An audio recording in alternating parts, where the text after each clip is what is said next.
હા બધાથી પહેલા આટો લીધો, આટો ઈસ વાળો બનાવ્યો. એક તો અમારું સ્ટેન્ડ નલ્લું પડે ને કેની બેડરૂમમાં સ્ટેન્ડ છે તે બી કેની બેડરૂમમાં સ્ટેન્ડ બનાવ્યો છે ને એટલે અમારું કિચન બેડરૂમમાં છે કિચન અમારું બેડરૂમમાં. ને તેની કહાની બહુ લાંબી છે કે નહીં કે સ્ટોરી બહુ લાંબી છે, હવે હમણાં ટાઈમ નથી મારી. બેડરૂમમાં કિચન બનાવેલું છે અને કિચનમાં શું કર્યું બીજું છે ને વર્કટોપ નાનું છે એટલે અમને છે ને કામ કરવાની બહુ શોર્ટેજ પડે.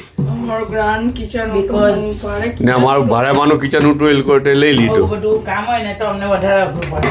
હા ને પેલું ભાડામાંનું તમારું ઓરિજિનલ કિચન તે આ રોટલી ઉઠી રોટલી બની ગઈ. હવે એના અંદર છે ને આના અંદર આપણે મેયોનીઝ રાખેલું છે, જલાપીનો ડીપ રાખેલો છે, ચીલી સોસ રાખેલો છે ને ટોમેટો કેચઅપ રાખેલું છે. ને પછી એ બધું મિક્સ કરી દીધેલું છે. ને આ એ ચોપડ્યો આપણે એના પર. હવે એના પર આપણે લેટીસ મૂકવું. પછી એના પર છે ને બર્ગર ટીકી બનાવેલી છે. પછી છે ને આ થોડુંક ડીપ રાખવું, થોડુંક બહુ નહીં રાખવાનું, પછી સ્ટ્રોંગ થઈ જાય તો નહીં હાલ લાગે. પછી આ ચીઝ મૂકવું એના પર. ચીઝ છે ને સ્લાઇસ બી મૂકી શકો, બટ મારી પાસે આ છે એટલે મેં આ મૂકું છું. આ ચેડા ચીઝ છે તો ખાવાનું હાવ લાગે. પછી હવે એને બંધ કરી દેવું આપણે બધી બાજુથી. આ તૈયાર થઈ ગયું. હવે પછી એને આપણે ફ્રાય કરવું.